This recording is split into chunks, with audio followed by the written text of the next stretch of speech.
Shalom saudara-saudara kasih dalam Tuhan. Kita bersyukur, kita mau beribadah kepada Tuhan. Kita mau siapkan hati kita mau berdoa. Bapa di surga, kami ucap syukur dan terima kasih Tuhan untuk kesempatan yang Kau berikan pada kami Tuhan untuk beribadah Tuhan. Terima kasih Tuhan, Kau sungguh teramat baik buat kehidupan kami ya Tuhan. Terpujilah nama-Mu ya Bapa, di dalam nama Tuhan Yesus Kristus kami berdoa. Haleluya, amin. Haleluya, Bapa kita siap, bejana yang siap dibentuk. Demikianlah hidup kami. Haleluya.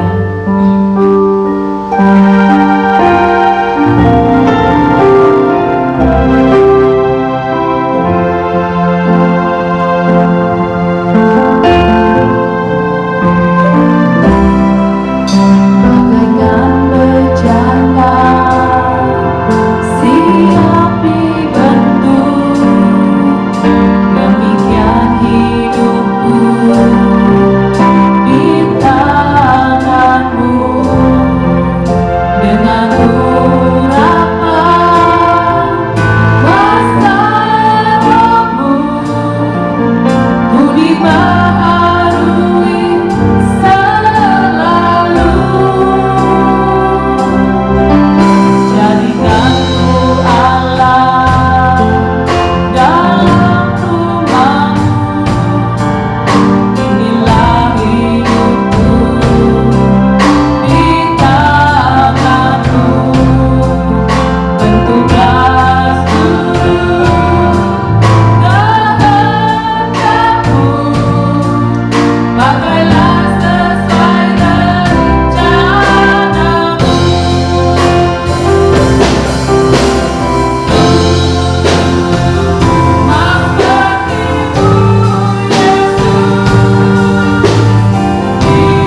Bapa siapkan hati kami Tuhan untuk mendengarkan kebenaran dari firman-Mu Tuhan.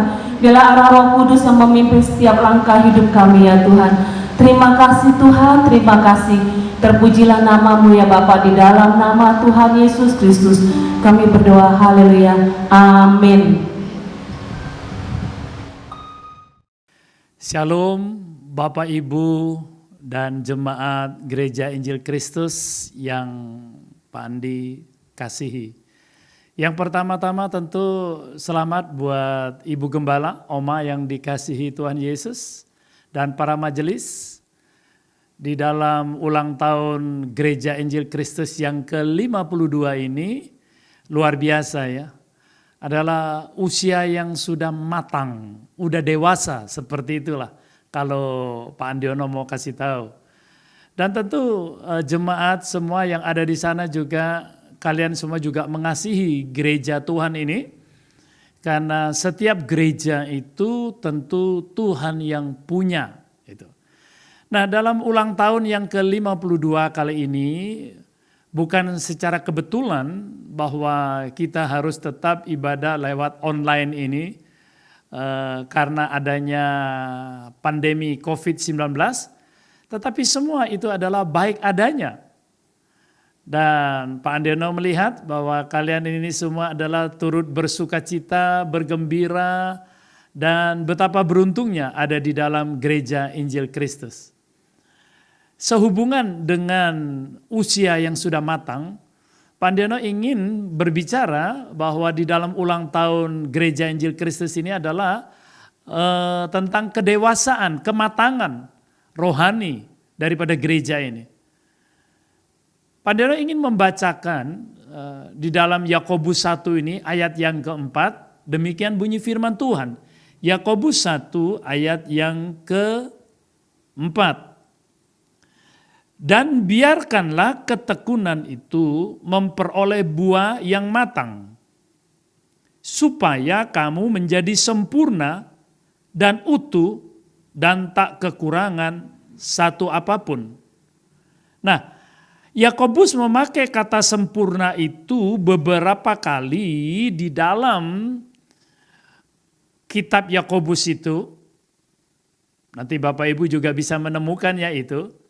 Seperti yang sekarang kita baca di Yakobus 1 ayat 4, Yakobus 1 ayat 17, Yakobus 1 ayat 25, dan seterusnya. Beberapa kali Yakobus berkata, baik Yakobus 2 ayat yang ke-22, kata sempurna. Apa sih sempurna? Sempurna itu yang dimaksud adalah dewasa. Sekali lagi Pak Andiono bersyukur bahwa di hari ulang tahun Gereja Injil Kristus ini, bahwa kita suka tidak suka, mau tidak mau, gereja ini adalah mencapai kedewasaan secara rohani. Kalaupun belum mencapai kedewasaan rohani, mari kita akan mengejarnya. Dan itu adalah hal yang normal. Dan kita tahu bahwa apa sih yang dimaksud dengan kata sempurna, kata dewasa itu, ini adalah hal yang sangat penting di dalam kehidupan kita. Ada gini Bapak Ibu, orang yang usianya sudah bertambah, katakanlah usia 52 tahun. Ya, manusia ini berumur 52 tahun tapi kelakuannya masih kayak kanak-kanak. Harusnya sejajar. Mereka dalam usia yang ke-52 harusnya rohaninya juga dia makin dewasa. Bukan hanya usianya yang makin tua, makin katanya dewasa, tetapi rohaninya tidak dewasa. Tuhan tidak menghendaki itu. Tuhan menghendaki, ini yang perlu kita sadari. Kedewasaan, kematangan, kesempurnaan di dalam rohani bukan hanya usianya yang bertambah tapi tidak matang di dalam rohani. Itu artinya adalah sebuah kekerdilan. Ini tidak sesuai nantinya. Kita harus sesuai. Nah, mari kita mau lihat Yakobus di dalam usia yang relatif muda ini. Yakobus itu adalah saudara Yesus ya Bapak Ibu, bukan Rasul Yakobus, bukan. Dan penulis kitab Yakobus ini adalah orang yang sederhana, orang yang biasa, tapi dia memiliki kecintaannya yang luar biasa kepada Tuhan. Dia memiliki kedewasaan, kematangan, itu yang dikatakan sempurna kepada firman-Nya, hatinya kepada Tuhan. Apa contohnya Pak? Simple. Ketika banyak sekali orang-orang di Yerusalem mengalami tekanan dan aniaya, dan orang-orang Kristen, gereja-gereja ketika itu yang besar-besar juga, mereka tidak ada yang membantu untuk menolong daripada gereja-gereja yang kecil yang teraniaya atau orang Kristen yang mengalami keteraniayaan, kemiskinan. Cuci tangan gereja-gereja yang besar itu. Tetapi muncul pemimpin yang luar biasa. Pemimpin daripada gereja di Yerusalem itu namanya Yakobus. Orang yang sederhana, tapi jangan diragukan kematangan rohaninya, kedewasaan rohaninya, kesempurnaan dia di dalam mencintai Tuhan. Sehingga dia rela menderita, dia rela teraniaya, dia rela memberikan hidupnya bagi kepentingan kerajaan Allah. Itu sedikit untuk kisah tentang Yakobus ya Bapak Ibu. Mari kita lihat bahwa bagaimana sih sebenarnya kok dibutuhkan tentang kedewasaan rohani, tentang kematangan rohani. Kita lihat bahwa persoalan-persoalan kehidupan, persoalan pribadi kita ini Bapak Ibu, persoalan rumah tangga kita, persoalan bahkan di kantor, di usaha, apapun, bahkan di dalam gereja. Banyak sekali terjadi percekcokan, terjadi juga pertengkaran, perkelahian, ketidaksesuaian. Kenapa penyebabnya? Karena tidak dewasa. Karena tidak matang rohaninya. Dia bukan cari kebenaran, tapi dia cari pembenaran. Nah ini yang sulit Bapak Ibu. Membenarkan sesuatu demi ambisi, demi kepentingan sendiri. Kalau cari kebenaran pasti untuk kepentingan Kristus dan tidak ada yang lain. Karena Yesus berkata, akulah jalan kebenaran dan hidup. Bagaimana ciri-ciri atau tanda-tanda gereja yang dewasa, orang Kristen yang dewasa? Mari Bapak Ibu, kita akan lihat ini penting sekali. Tanda yang pertama, Pak Andiono ingin bacakan buat Bapak Ibu, bahwa orang Kristen yang dewasa itu di dalam Yakobus, pasal yang pertama, ayat yang kedua. Demikian bunyi firman Tuhan. Saudara-saudaraku, anggaplah sebagai suatu kebahagiaan apabila kamu jatuh ke dalam berbagai-bagai pencobaan. Sekali lagi Bapak Ibu. Yakobus berkata, hai saudara-saudaraku dimanapun engkau berada, anggaplah sebagai satu kebahagiaan apabila kamu jatuh ke dalam berbagai-bagai pencobaan. Apabila kamu jatuh ke dalam kesulitan, engkau dilanda kesulitan, engkau dilanda kesukaran. Kok bisa Yakobus berkata, berbahagialah engkau? Artinya yang pertama itu tanda orang Kristen yang dewasa, tanda gereja yang dewasa itu adalah sabar di dalam penderitaan. Dia sabar di dalam penderitaan itu kenapa? Kata anggaplah di situ Bapak Ibu, saudara-saudaraku anggaplah. Bahasa anggaplah itu artinya milikilah sikap yang gembira, yang beruntung. Lo menderita kok beruntung sih Pak, gimana nih ceritanya? Mari kita mau belajar, inilah makanan orang yang dewasa. Inilah makanan di Gereja Injil Kristus yang berusia 52 tahun. Memang tidak gampang bisa mencapai usia 52 tahun itu. Perjalanannya cukup panjang, pengalamannya juga banyak hal-hal yang harus dilewati. Tapi Gereja Injil Kristus ini masih tetap berdiri. Dan harus tetap berdiri. Itu sebabnya kita perjuangkan demi kebenaran, bukan demi pembenaran. Mari kita lihat Bapak Ibu. Kenapa orang-orang percaya, kenapa orang Kristen yang jatuh di dalam berbagai kesulitan, berbagai-bagai pencobaan, dilanda kesulitan, kok diminta bahagia? Gimana ceritanya itu? Bukankah kesengsaraan, bukankah kesulitan, penderitaan itu semuanya adalah untuk menunjukkan bahwa siapakah kita? Sekali lagi Bapak Ibu, kesulitan, tantangan, penderitaan itu, sengsara itu bukankah kesempatan untuk menunjukkan siapakah kita sebenarnya ini? Apakah engkau betul-betul emas, permata, berlian yang sungguh-sungguh, yang teruji? Mari kita lihat di dalam Amsal 24 Bapak Ibu. Pak Andiono ingin bacakan buat Bapak Ibu di dalam kitab Amsal 24 ayat yang ke-10. Demikian bunyi firman Tuhan. Jika engkau tawar hati pada masa kesesakan, kecillah kekuatanmu. Apa artinya ayat ini Bapak Ibu? Artinya ketika kita mengalami kesesakan, dilanda kesulitan, lalu engkau tawar, lalu engkau kecewa, lalu engkau bersungut, lalu engkau rasanya tidak mau terima itu, maka sebenarnya engkau adalah memiliki kekuatan yang sangat kecil, kata Alkitab. Jadi penderitaan itu bukan hanya katanya membawa orang kesengsaraan, kesulitan, bukan hanya membawa orang ke dalam kedewasaan, bukan hanya itu. Tetapi lebih penting, dia bisa ketahuan siapakah ini dia. Siapakah orang Kristen yang dewasa? Orang Kristen yang dewasa ketika dia mengalami kesulitan, ketika dia dilanda kesesakan, ketika usahanya lagi mengalami penurunan di dalam mungkin pendapatan atau apapun, ketika sakit penyakitmu itu belum disembuhkan, tetapi disitulah sebenarnya kualitas hidup kita terlihat. Siapakah engkau? Tergantung daripada respon kita, reaksi kita Bapak Ibu.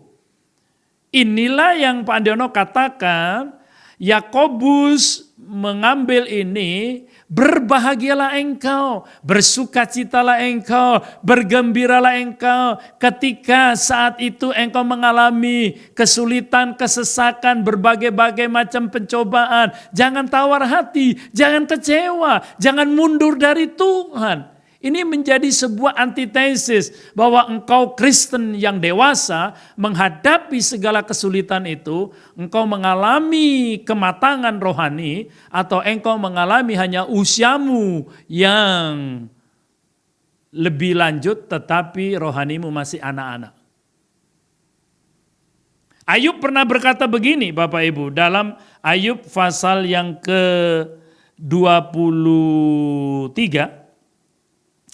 Mari saya bacakan dulu sebentar Bapak Ibu, ayat yang ke-10. Dia berkata begini, karena ia itu adalah Tuhan tahu jalan hidupku, kata Ayub. Seandainya Tuhan menguji aku akan timbul, bukan tenggelam, timbul seperti emas. Bayangkan.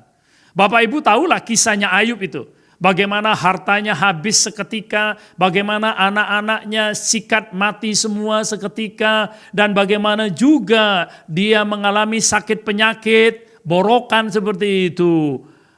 Istrinya nggak tahan karena dia nggak dewasa rohaninya, dia nggak dewasa. Dia berkata, masakan sampai gini aja kamu masih tidak mau kutuki Tuhanmu, Allahmu? Masakan engkau masih mau setia kepada Tuhanmu? Lihat saudaraku. Orang yang tidak dewasa, orang yang tidak matang rohaninya, orang yang tidak sempurna dalam kerohaniannya, dia pasti akan memberikan respon yang negatif. Oh ya, simple adanya pandemi ini.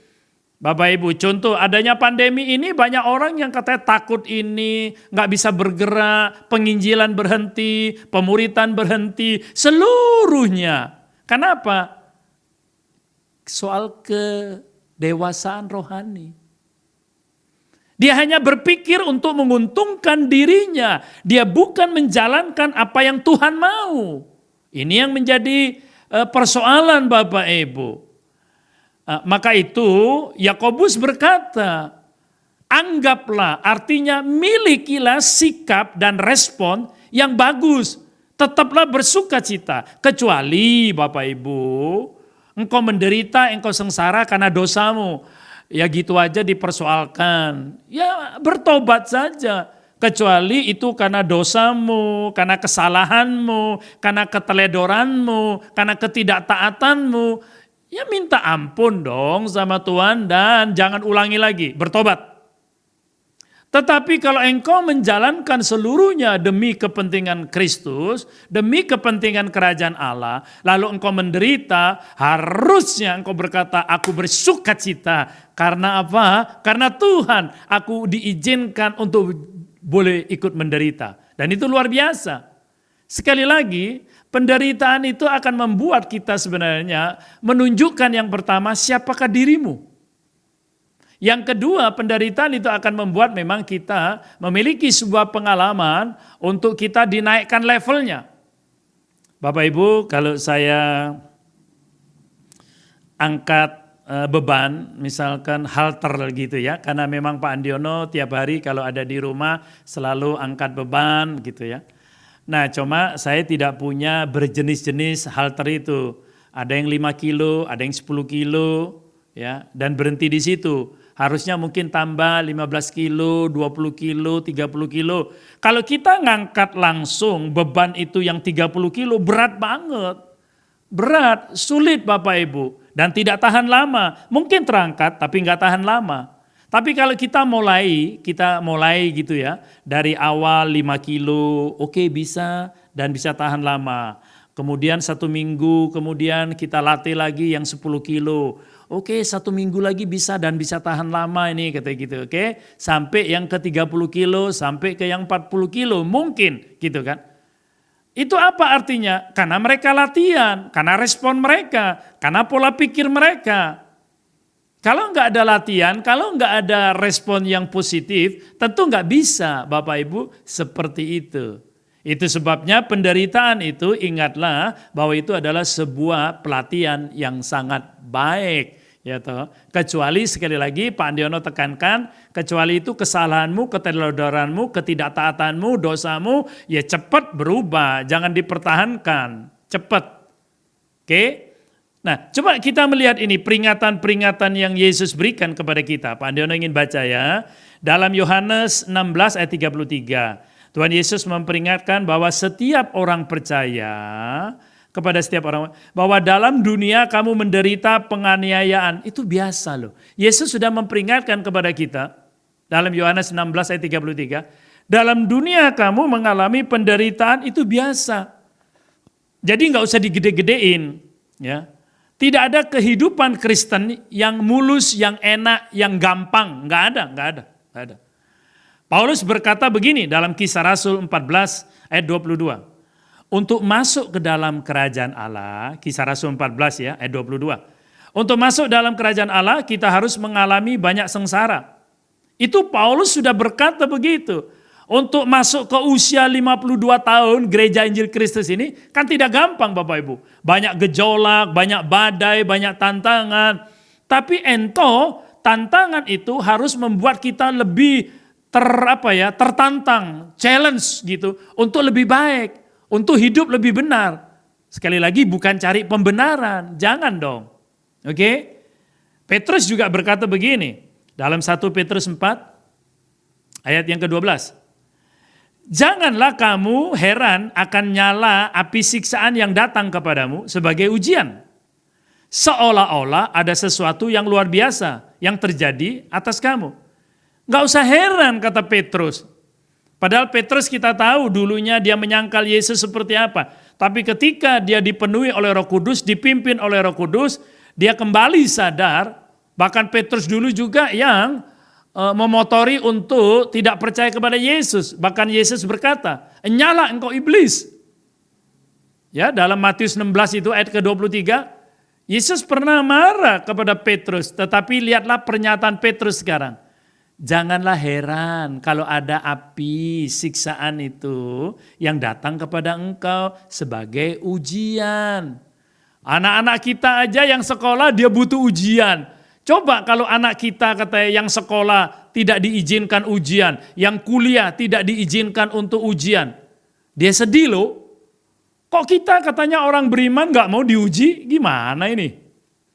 Belajar dari anak kita lah. Dia senang sekali ketika ada ujian. Ketika ada tentu kesusahan, kesesakan, anak-anak ujian itu pasti belajarnya luar biasa. Kan gitu ya Bapak Ibu? Anak-anak pasti manggut-manggut tuh. Oke, mari kita lihat di sini. Seolah-olah ada sesuatu, kata Rasul Petrus, yang luar biasa terjadi atas kamu. Gak ada yang luar biasa, itu gak ada. Menderita ikut Yesus itu biasa. Jangan lupa sangkal diri pikul salib itu menjadi hal yang sangat indah. Bapak Ibu tahu nggak bahwa kita ini nggak punya hak atas hidup kita. Itu orang yang rendah hati itu gitu, ngertilah. Kita nggak punya lagi hak asasi. Semua hidup kita sudah ditebus dan menjadi milik Kristus. Nggak usah mempertahankan hakmu, nggak perlu. Itu yang pertama, bahwa tanda orang ini sabar dalam penderitaan. Nah, bagaimana kalau engkau tidak mau sabar dalam penderitaan, sabar dalam kesesakan, yang ada tawar hati, putus asa, pusing, kecewa, bersungut, habislah hidupmu. Pak Andiono ingin kasih beberapa statement ini Bapak Ibu.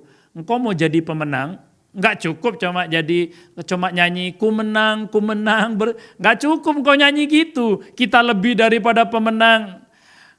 Nggak bisa atuh, kadangkala kau pinter nyanyi tapi praktek hidupnya nggak bisa gitu tuh.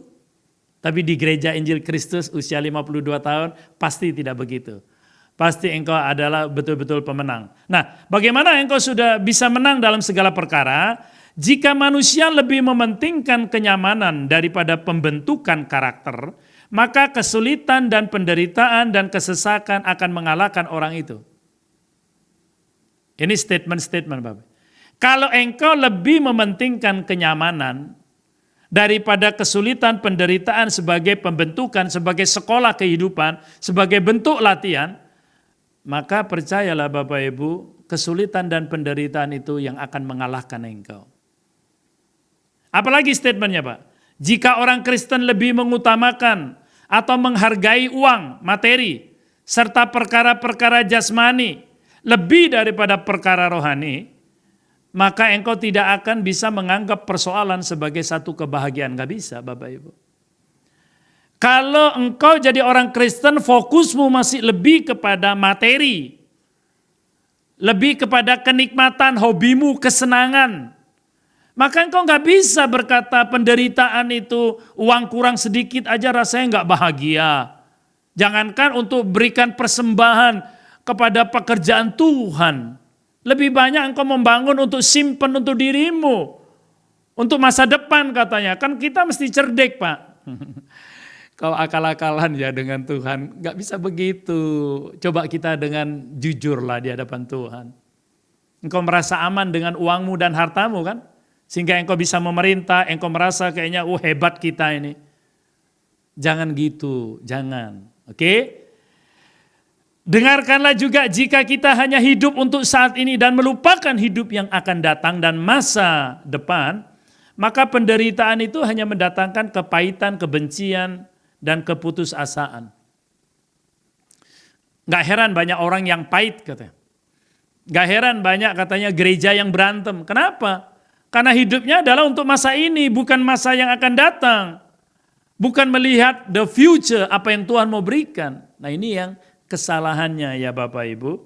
Itu sebabnya Ayub berkata, percayalah Tuhan tahu jalan hidup kita. Kalau Tuhan tahu jalan hidupnya Ayub, maka izinkanlah penderitaan, kesulitan, kesesakan itu kita terima sebagai bentuk latihan. Tapi sekali lagi, kalau itu adalah kesalahan dan dosamu, ketidaktaatanmu, cepat bertobat, ya. Yang kedua, tanda yang kedua. Mari kita lihat nih. Yakobus 1 ayat yang ketiga. Pak Andiono ingin bacakan lagi kepada Bapak Ibu dalam Yakobus 1 ayat yang ketiga. Tanda kematangan atau kedewasaan rohani. Sebab kamu tahu bahwa ujian terhadap imanmu itu menghasilkan ketekunan. Kata sebab kamu tahu itu adalah artinya engkau mengerti pikiran Tuhan. Sehingga dikatakan sini, Ujian terhadap imanmu itu menghasilkan ketekunan. Orang beriman, Bapak Ibu, tidak bisa tidak harus diuji. Sekali lagi statement ini. Orang yang beriman, kalau engkau berkata bahwa engkau adalah orang beriman, maka wajib dong diuji. Wajib. Bapak Ibu, kawan saya di pedalaman Kalimantan, dia punya tambang emas, dan dia harus menguji emasnya ini kadarnya berapa karat, oke?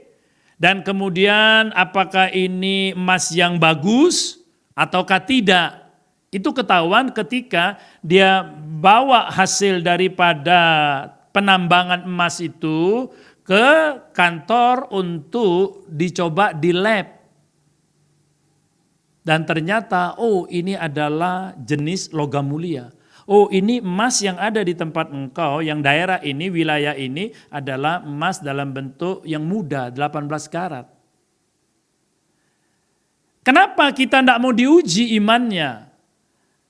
Orang yang mengerti itu dikatakan tadi, sebab kamu tahu.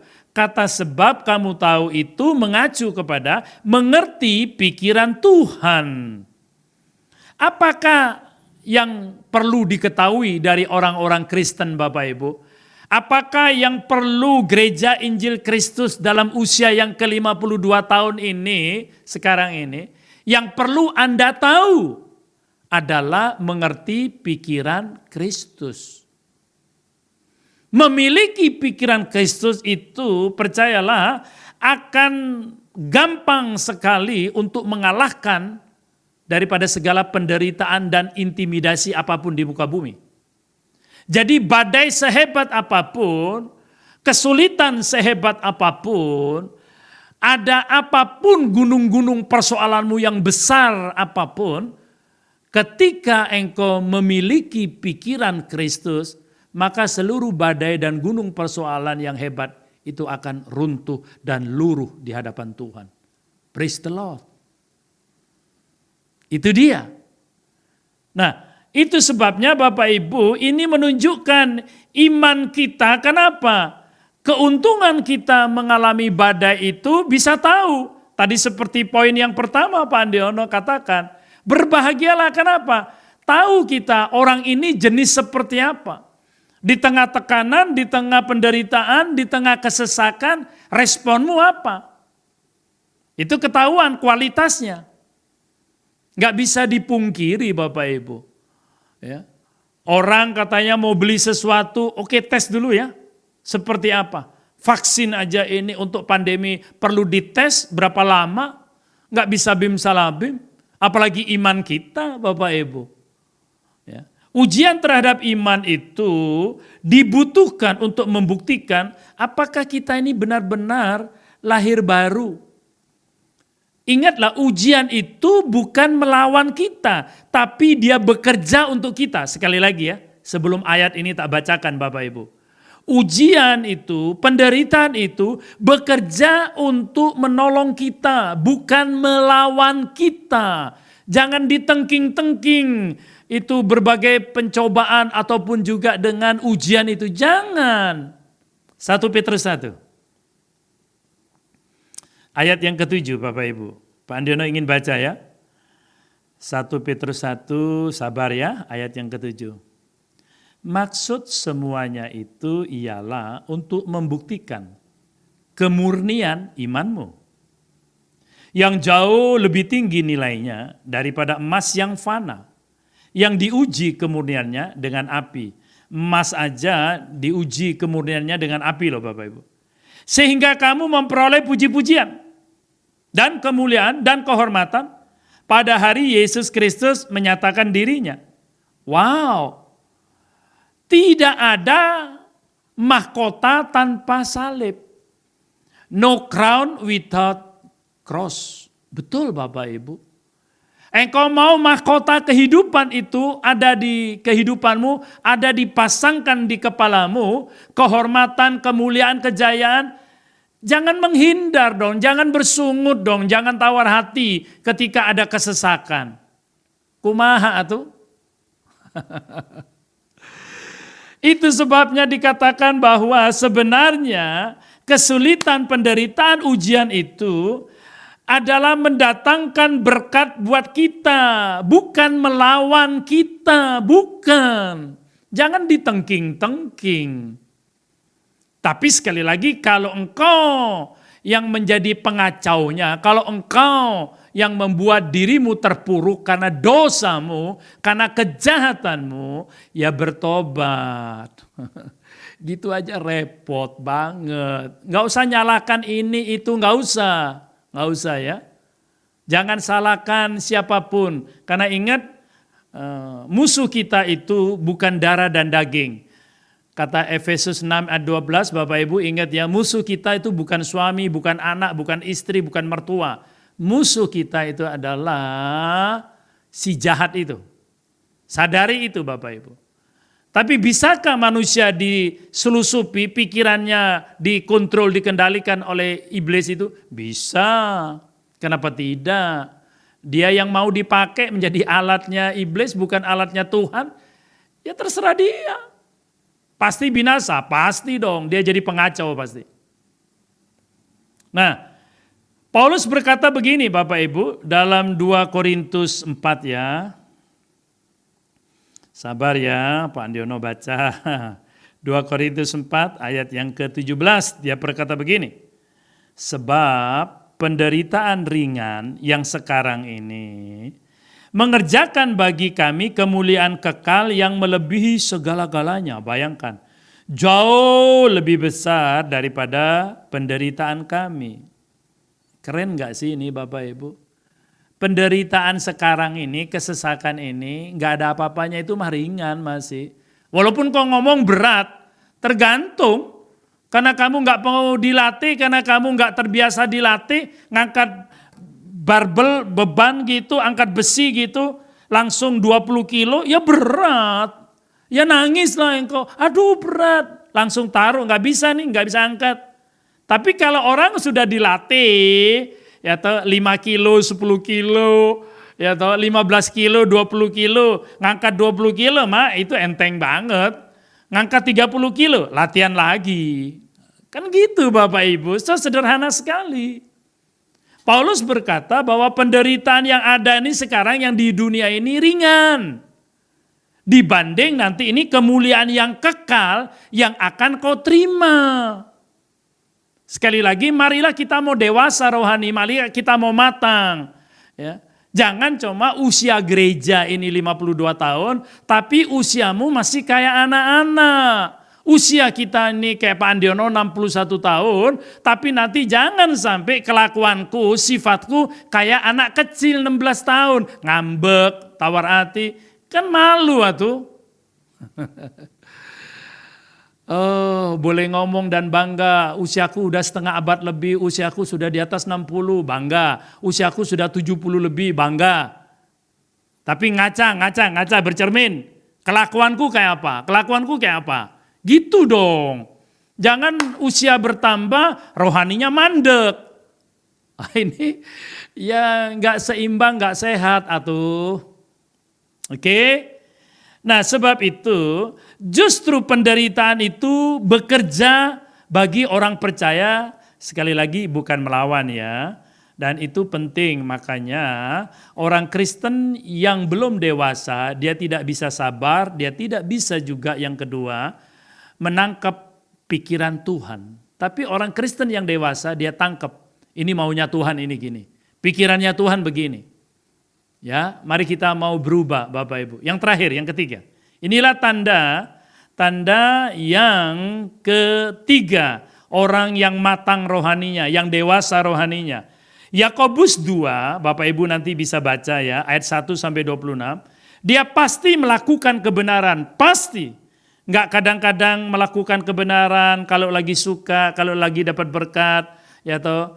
Kemudian besok dia lupa kebenaran, enggak begitu. Memang musiman kayak duren gitu atau mangga, enggak lah. Stabil dia. Orang yang matang rohaninya, dewasa rohaninya, kata Yakobus itu, dia pasti exactly 100% dia lakukan kebenaran. Apapun resikonya, apapun. Orang Kristen yang dewasa itu bukan cuma sabar dalam penderitaan, dalam ujian, dan juga dua, dia adalah mengerti, mengetahui pikirannya Tuhan. Tapi yang ketiga, dia pasti melakukan kebenaran. Coba saya bacakan dulu Bapak Ibu ya, Yakobus 1 ayat yang ke-22.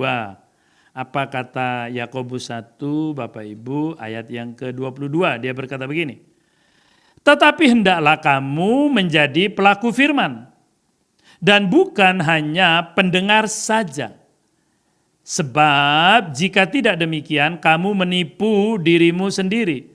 Jadi kita ini harus menjadi pelaku firman. Bukan senang mendengar, bukan senang memperbincangkan, tapi harus pada closing. Penutupnya, kesimpulannya adalah menjadi pelaku. Yakobus orang yang sederhana tapi matang rohaninya. Banyak orang berteori, ngomong firman, panjang lebar, tapi ditanya, melakukan? Enggak. Kesian sekali hidup orang ini. Ya, walaupun usianya sudah uzur, sudah tua, tapi dia tidak pernah jadi pelaku firman. Percuma, ditolak juga kok oleh Tuhan. Itu namanya menipu dirinya sendiri.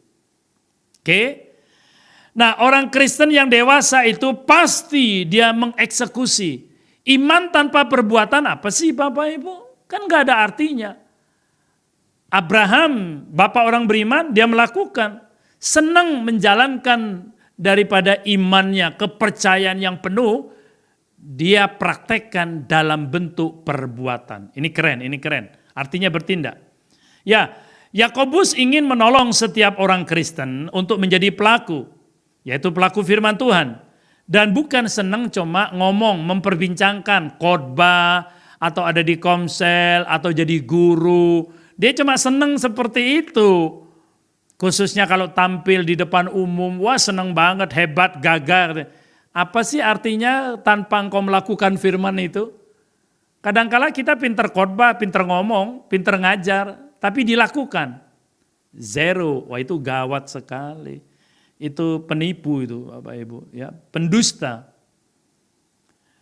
Contoh yang diberikan oleh Yakobus, ini contoh yang sederhana. Yakobus 2 Bapak Ibu. Oke, ayat 1 sampai 4 nanti Bapak Ibu boleh baca ya. Ini contoh yang sederhana orang yang melakukan firman. Yakobus mengirim 2 orang, ya, ini cerita di Alkitab Bapak Ibu. 2 orang tamu ke satu kebaktian yang ada di gereja. Ini 2 orang, dia kasih contoh. Oke? Yakobus 2 ayat 1 sampai 4 Bapak Ibu. 2 orang tamu datang ke sebuah ibadah di gereja, yang satu orang kaya, yang satu orang miskin. Oke.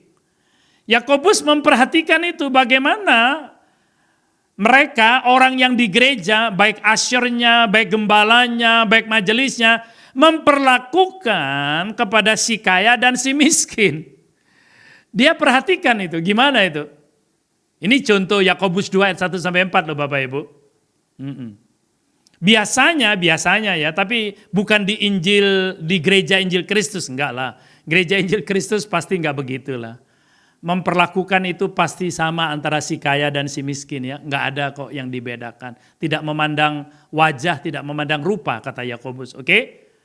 Tetapi di sini kelihatan sekali ada sikap dan perlakuan kepada orang lain menunjukkan sebenarnya kita dewasa rohani, kita orang beriman atau tidak. Dari sikap perlakuanmu kepada orang lain, kepada 2 tamu itu.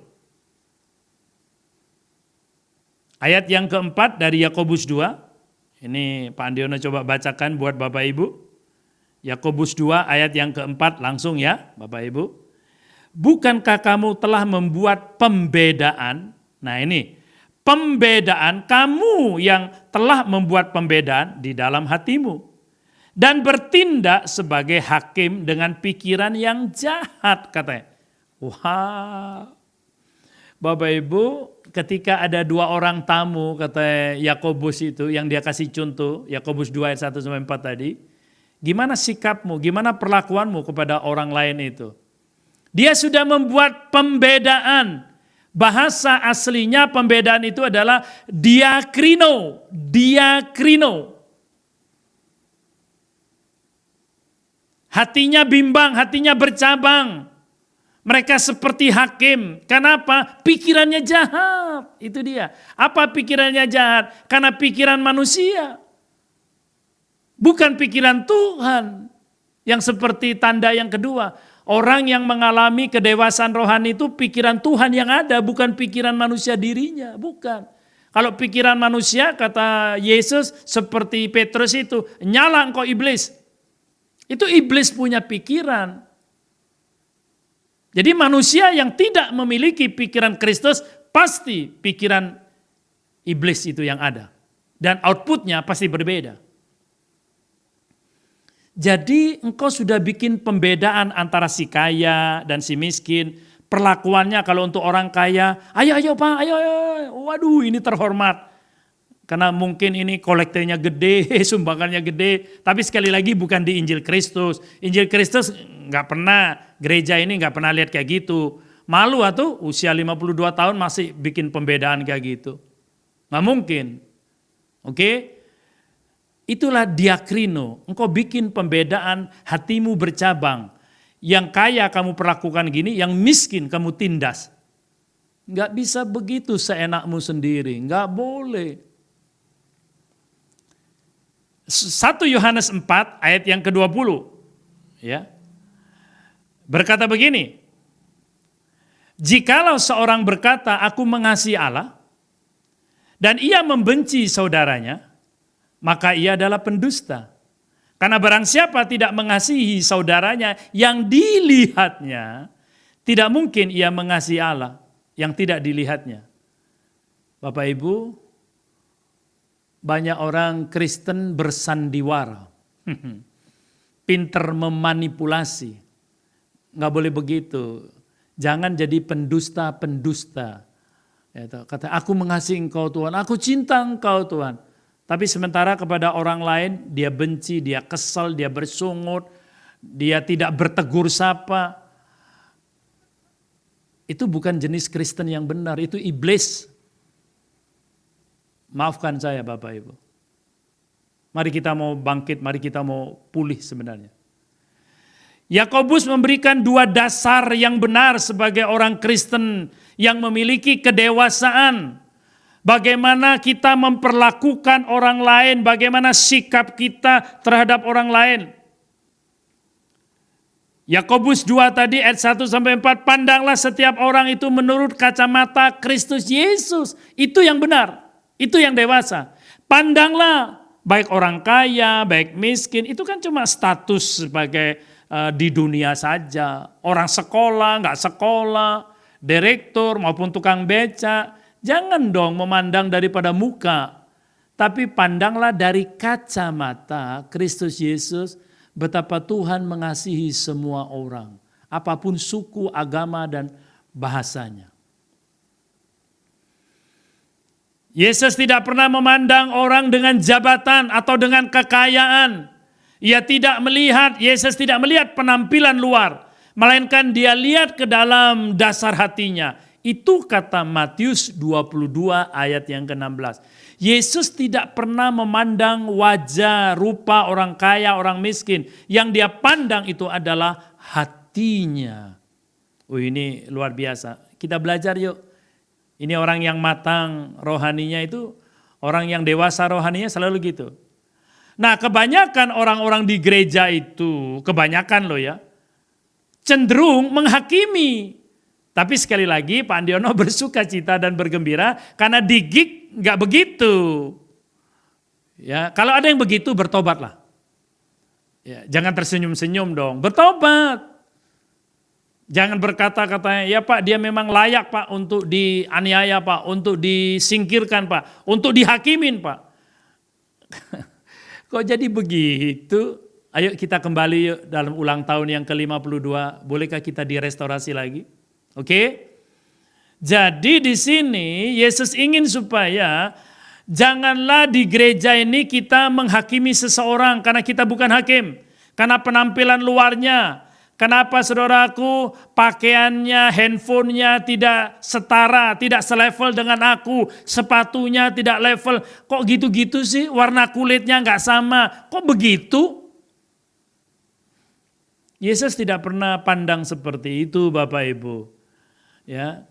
Sehingga seringkali kita tidak bisa duduk dengan tenang, bincang dengan baik, dengan orang-orang tertentu di gereja karena dia bukan levelku. Dia bukan dari golongan kita katanya. Ini mah sadis banget ya Bapak Ibu, sadis.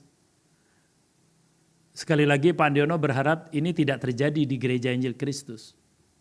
Makanya pemuritan itu penting.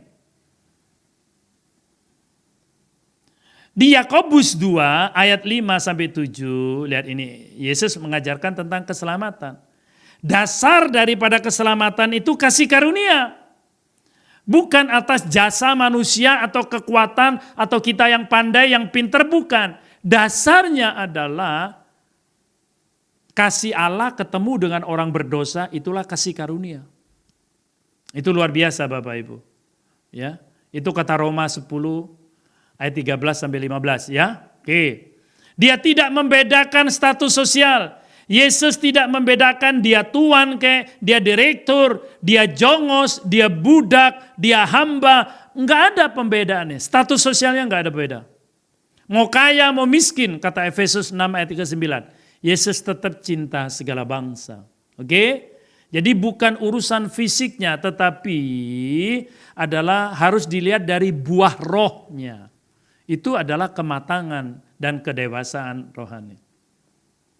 Mari kita mau melihat bahwa setiap orang yang mengasihi Yesus, kata Yakobus 2 ayat 5, wow, dia pasti mengasihi semua orang. Nggak ada yang musuhan, kalau hidup gitu enak ya Bapak Ibu ya.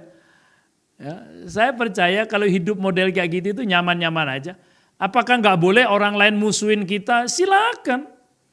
Lu musuhin saya nggak mau musuhin kamu karena perintah Yesus kasihlah musuhmu. Ini enggak ini karena dia merugikan kita, dia mencela kita, dia tidak menghargai kita, dan segala macam, malah kita bersumpah serapah dan memusuhi. Jangan atuh, jangan ya. Jangan, oke.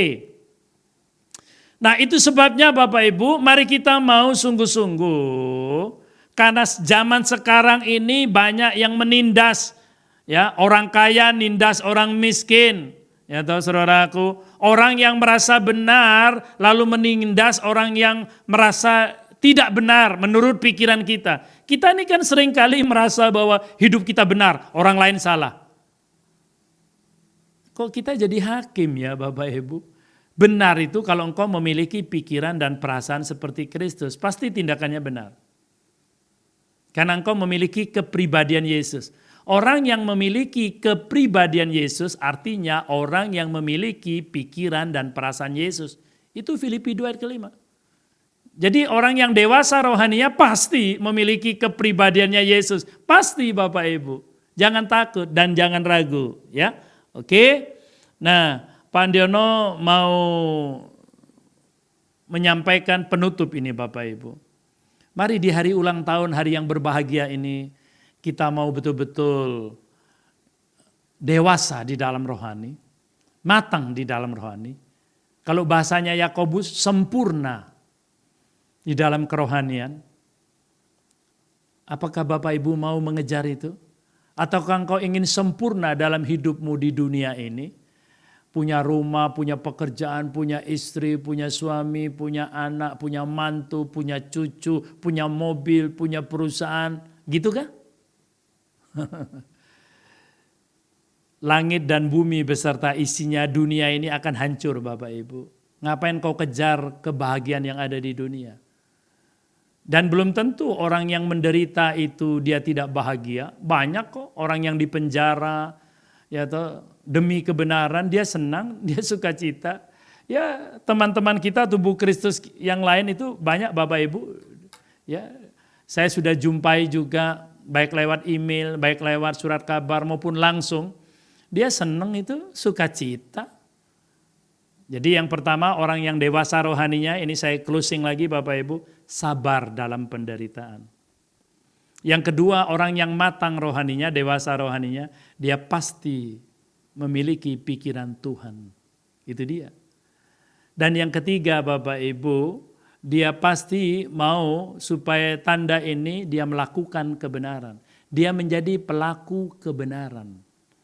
Dia bukan menjadi pelaku kejahatan. Dia tidak melawan, dia tidak memberontak kepada Allah. Tuhan Yesus memberkati Bapak Ibu. Mari saya ingin berdoa buat ulang tahun Gereja Injil Kristus ini. Mari kita mau berdoa Bapak Ibu.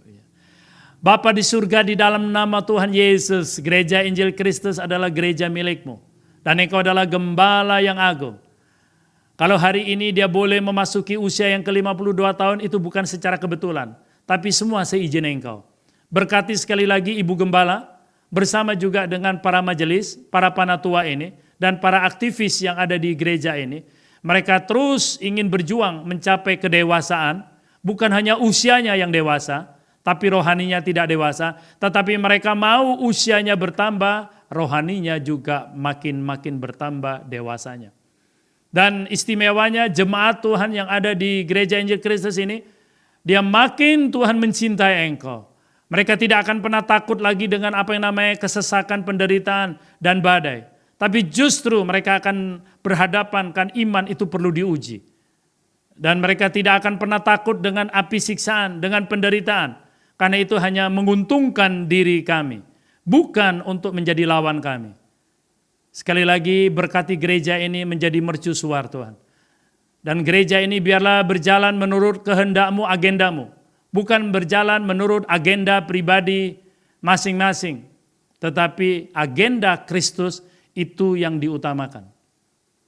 Dalam nama Tuhan Yesus, hamba-Mu sudah berdoa dan mengucap syukur. Amin. Shalom Bapak Ibu, oke? Tuhan memberkati, selamat ulang tahun Oma, Tante, ya, kawan-kawan saya, Pak Sunardi, juga dengan rekan-rekan saya Pak Kris, Pak Erwan, Ko Iwan, Cici Novi, dan semuanya yang saya tidak sebut satu persatu. God bless. Kita sudah mendengarkan firman Tuhan. Terima kasih untuk hamba-Nya yang sudah menyampaikan firman Tuhan. Kiranya firman Tuhan boleh menjadi kekuatan dalam hidup kita. Amin. Sebentar kita akan mendengarkan pengumuman. Shalom saudara terkasih dalam Kristus. Berikut adalah pengumuman Gereja Injil Kristus dalam sepekan. Pengumuman ibadah raya. Ibadah raya akan dilaksanakan secara online pada pukul 10 pagi. Link ibadah dapat diakses mulai pukul 9 pagi di grup komisi masing-masing dan di grup penata layanan. Pengumuman doa dan puasa. Doa dan puasa dilakukan setiap hari Rabu. Puasa dimulai pada hari Selasa pukul 10 malam sampai dengan hari Rabu pukul 12 siang. Dan berdoa serentak dilakukan di rumah masing-masing pada pukul 9 malam. Bagi jemaat Gereja Injil Kristus, mari bergabung bersama, ikut serta dalam doa puasa, khusus untuk situasi yang terjadi pada negara kita. Kita akan akhiri ibadah kita siang hari ini, saudara. Mari kembali kita mau datang mengucap syukur kepada Tuhan. Kita mau katakan, sebab Engkau besar, perbuatan-Mu ajaib Tuhan. Haleluya.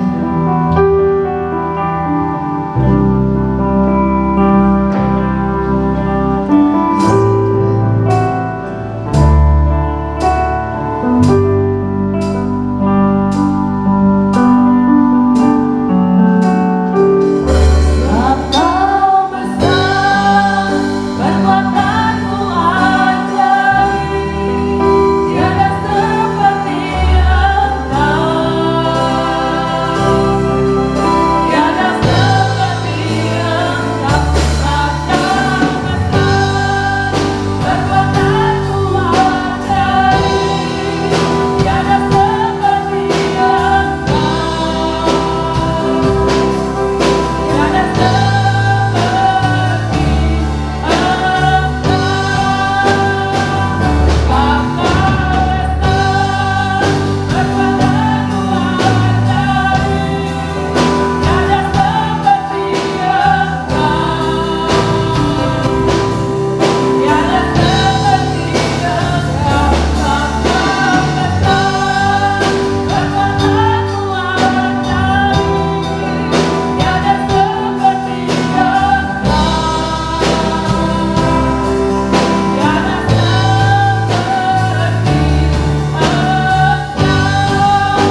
dari Allah Bapa, Allah Anak, Allah Roh Kudus, yaitu Tuhan Yesus Kristus yang selalu menyertai kita dari sekarang sampai Maranatha.